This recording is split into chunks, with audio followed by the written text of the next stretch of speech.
राज ठाकरे काय निर्णय घेतात, कुठे जाणं पसंत करतात? आता स्थानिक स्वराज्य संस्थांच्या निवडणुकांच्या पार्श्वभूमीवर दोन्ही ठाकरे बंधू हे दोन्ही भाऊ एकत्र येतात की महायुतीच्या प्रस्तावाला टाळी देत राज ठाकरे त्यांच्यासोबत जातात, हे मात्र आत्ता सांगणं कठीण आहे। आणि ज्या पद्धतीनं अमित ठाकरे यांनी देखील प्रतिक्रिया दिलेली होती, आपण बोलून काही उपयोग नाही, त्या दोघांनी ठरवायला हवं, किंवा मनसेच्या सर्वच पदाधिकाऱ्यांनी अगदी अमित ठाकरेंसकट राज ठाकरे यांचा तो सर्वस्वी निर्णय असेल असं सांगितलेलंच होतं। त्यानुसार आता राज ठाकरे काय सर्वस्वी निर्णय घेतात याकडे आता संपूर्ण महाराष्ट्राचं लक्ष असेल। मात्र जर राज ठाकरेंनी महायुतीमध्ये सामील होण्याचा निर्णय घेतला तर शिवसेना उद्धव बाळासाहेब ठाकरे पक्षामध्ये मात्र नाराजी पसरेल यात काही शंका नाही। मुख्यमंत्र्यांचा ताफा हा काही क्षणापूर्वी हॉटेल ताज लँडसेटमधनं बाहेर पडलेला आहे। राज ठाकरे हे अजूनही तिथंच आहेत।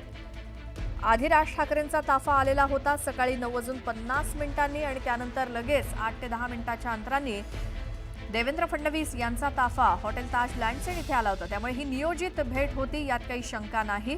त्यामुळे या दोन्ही नेत्यांच्या तासाभराच्या भेटीमध्ये काय नेमकी चर्चा झाली, फक्त महाराष्ट्राच्या विकासासंदर्भात चर्चा झाली असावी का, की शिरसाट म्हणतात त्याप्रमाणे या भेटीला राजकीय अर्थ आहे? या भेटीमध्ये नेमकं काय शिजलं? देवेंद्र फडणवीसांनी महायुतीत सामील होण्याचा प्रस्ताव राज ठाकरे यांना किंवा ऑफर राज ठाकरे यांना दिली का? त्यावरती राज ठाकरे काय निर्णय घेतात? काही अटी शर्ती महायुतीकडे ते ठेवतात का, हे देखील बघावं लागेल। कारण नक्कीच राज ठाकरे यांच्यासारख्या नेत्याचा फायदा हा महायुतीला होईलच, त्यांचं वक्तृत्व याचा फायदा नक्कीच महायुतीला होईल असं शिरसाट म्हणालेत। त्यामुळे आज हॉटेल ताज लँडसेटमध्ये झालेली ही भेट महाराष्ट्राच्या राजकारणामध्ये काय नवीन समीकरण घेऊन येते याकडे देखील संपूर्ण राज्याचं लक्ष असेल। कारण ही भेट अतिशय महत्त्वाची आहे। मुख्यमंत्री देवेंद्र फडणवीस आणि मनसे अध्यक्ष राज ठाकरे या दोन्ही नेत्यांमधली बैठक संपलेली आहे आणि आता मुख्यमंत्र्यांचा ताफा हा बाहेर पडलाय। राज ठाकरे अजूनही तिथेच आहेत आणि या दोन्ही नेत्यांमध्ये जवळपास 1 तास जी काही चर्चा झाली त्यानुसार नेमकं पुढे काय होतं याकडे याची उत्सुकता आहे। या संदर्भात आपण बोलूयात। शिवसेना उद्धव बाळासाहेब ठाकरे पक्षाच्या नेत्या सुषमा अंधारे आपल्या सोबत आहेत। सुषमाताई, स्वागत। आपण बऱ्याचदा बोलतोय जे काही घडतंय त्यावरती। आता आज देवेंद्र फडणवीसांची आणि राज ठाकरेंची भेट झाली, अर्थात प्रस्ताव त्यांना किंवा ऑफर दिली गेल्याची शक्यता महायुतीमध्ये सामील होण्याबाबत। मग उद्धव ठाकरेंची युतीचं काय?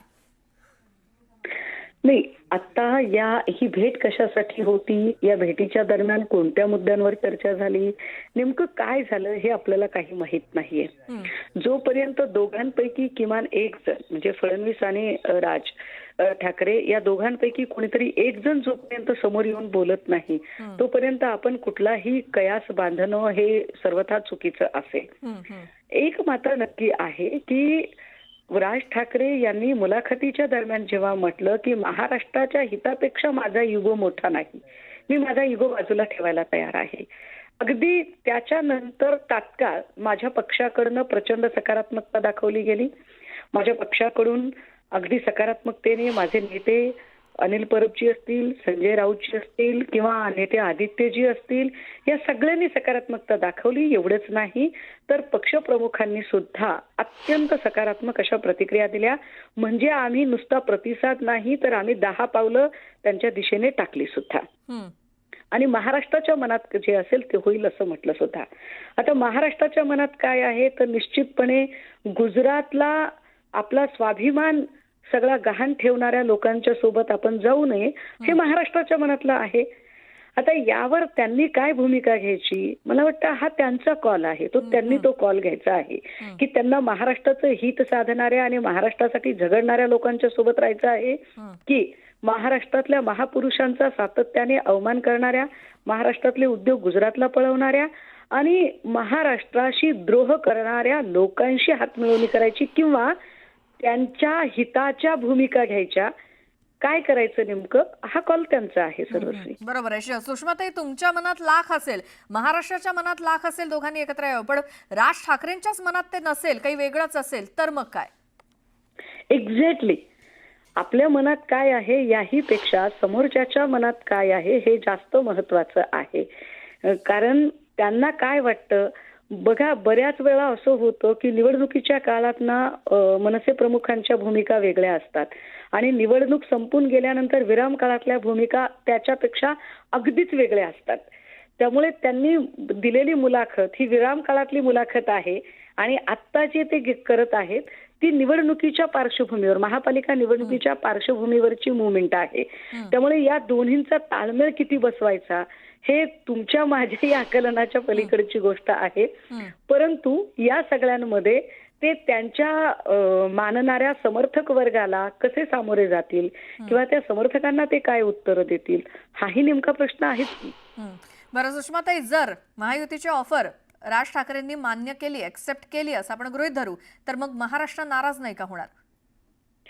नाही, एकतर जर तरला काही अर्थ नाहीये. दुसरं असं की समजा त्यांनी आज आपण असं गृहीत धरू की आजची चर्चा ही त्यांची युतीच्या संदर्भाने होती, तरी सुद्धा मला असं वाटतं की आमची त्याच्यावरती कुठलेही बंधन आणण्याची काही आवश्यकता नाही किंवा आम्हाला तो अधिकारही नाही. मनसे हा एक स्वतंत्र पक्ष आहे. मनसेचे नेते हे एक स्वतंत्र व्यक्तिमत्व आहे. ते निर्णय घ्यायला सक्षम आहेत. त्यांनी त्यांचा निर्णय काय घ्यायचा हा सर्वस्वी त्यांचा अधिकार आहे. त्यावर आपण कुठलीही बंधनं, कंपल्शन किंवा त्यावर आपण टिप्पणी करणं हे सर्वथा अयोग्य असेल. आम्ही आमच्याकडून प्रस्ताव देऊ शकतो की महाराष्ट्राचं हित कशात आहे.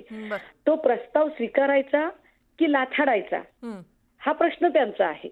प्रस्ताव लाथाडणे हे जर त्यांचं ठरलेलं असेल तर आपण कोण असतो की त्यांच्याशी बोलणारे. म्हणजे काय म्हणतात की दिल दिया दिलदार समजकर और तुमने ठुकरा दिया फुटबॉल समजकर असं जर काही होणार असेल तर आपण काय त्याला बोलू शकतोय.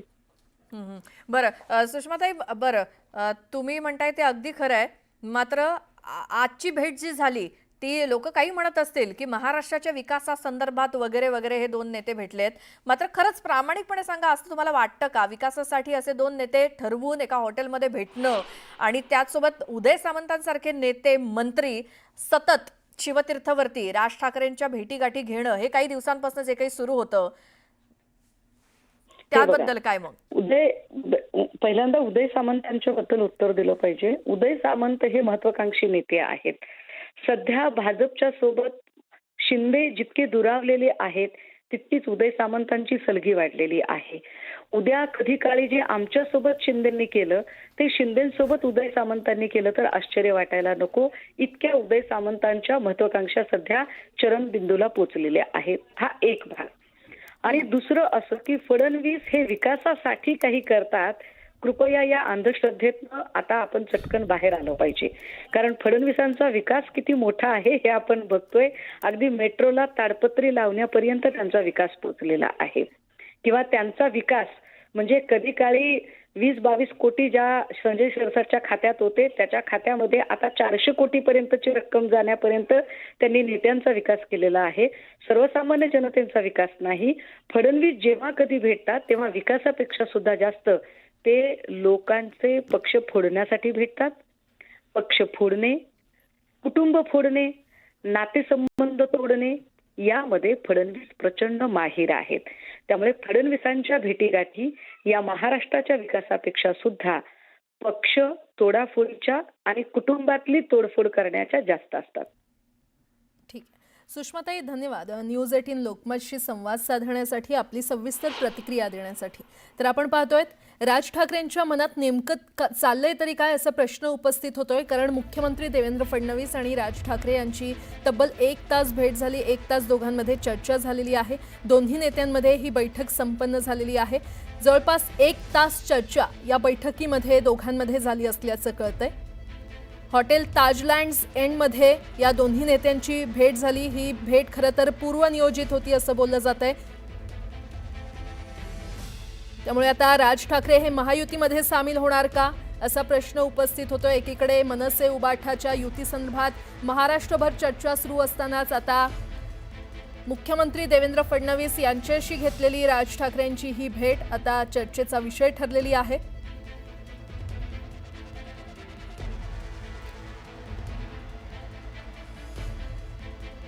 त्यामुळे राज ठाकरे यांच्या मनात नेमकं काय असा प्रश्न उपस्थित होतोय.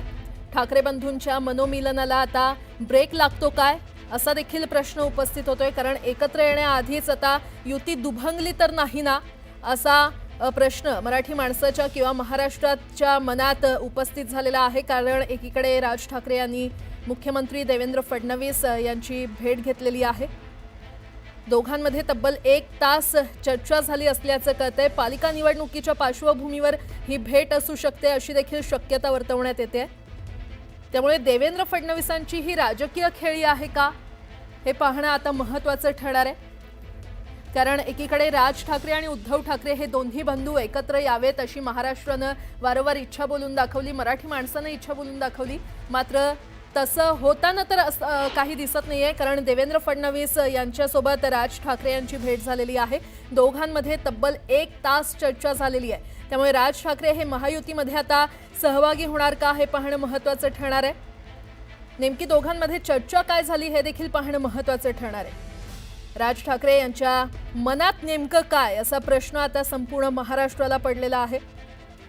आणि या संदर्भात अधिक माहिती देत आहेत आमच्या प्रतिनिधी सुस्मिता भदाणे पाटील आपल्यासोबत जोडल्या गेलेल्या आहेत. सुस्मिता, खरं तर राज ठाकरे यांची भूमिका कायमच संभ्रमात टाकणारी आहे किंवा राजकीय दिशा ठरवणारी असं म्हणता येईल. कारण ज्या वेळेला राज ठाकरेंनी आपली भूमिका बदलली आहे त्या वेळेला त्यांच्यावरती टीकासुद्धा झाली. परंतु या दरम्यान महाराष्ट्र हितासाठी मनसे कायम उभी आहे हाही एक त्यांचा जो म्हणणं आहे ते आजवर पोहोचलेलं आहे. अगदी मग ते भोंग्यांच्या आंदोलनापासून उद्धव ठाकरेंच्या विरोधात जाणं असो किंवा मोदींवरती टीका करणं, अभिजात भाषेची मागणी करणं, अशा अनेक मुद्द्यांना धरून मनसे आजवर मैदानात उतरलेली आहे. परंतु राजकीय मताधिक्य कायम ठेवण्यासाठी मनसेला युतीमध्ये किंवा आघाडीमध्ये सहभागी होण्याशिवाय पर्याय नाही आहे. आणि त्यामुळेच गेल्या काही दिवसांमध्ये आपण जर बघितलं तर विविध राजकीय चर्चा मनसेकडनं सुद्धा या चर्चांना दुजोरा दिला जात होता. मग उद्धव ठाकरे यांच्यासोबत राज ठाकरे जाणार का ही एक चर्चा आहे. दोन्ही घरांचे जे प्रमुख आहेत त्यांच्याकडनं सकारात्मक चर्चा केली जात होती. त्याचबरोबर आदित्य ठाकरे असेल किंवा अमित ठाकरे यांच्याकडनं सुद्धा सुतोवाच हे होत होतं. संजय राऊत हे सुतोवाच करत होते. परंतु त्याच दरम्यान आता भाजपनं एंट्री केल्यामुळे राजकीय समीकरणं बदलणार का हेही बघणं महत्त्वाचं आहे. 288 वॉर्ड्स हे मुंबई महानगरपालिकेमध्ये आहे आणि मुंबई काबीज करणं हे सगळ्यात मोठं चॅलेंज असणार आहे युतीसाठीही आणि आघाडीसाठीही. अर्थात उद्धव ठाकरेंसाठी तर ही प्रतिष्ठेची लढाई असणार आहे. त्यामुळं भाजप आपल्यासोबत सर्वांना घेऊन चालत असताना शिंदेंना न दुखावता अजितदादांना सुद्धा तेवढंच मानाचं स्थान देतं. आता राज ठाकरेंना कशा पद्धतीनं युतीमध्ये सहभागी करून घेतं आणि मनसेच्या अनेक कार्यकर्त्यांना या सगळ्या निर्णयामध्ये कसं सामील करून घेतं हेही बघणं महत्त्वाचं आहे. खरं तर आजवर राज ठाकरे आपल्या कार्यकर्त्यांना जो आदेश देतात तो कार्यकर्त्यांकडनं पाळला जातो आणि त्यानंतर तशा पद्धतीनं कार्यवाही सुद्धा केली जाते.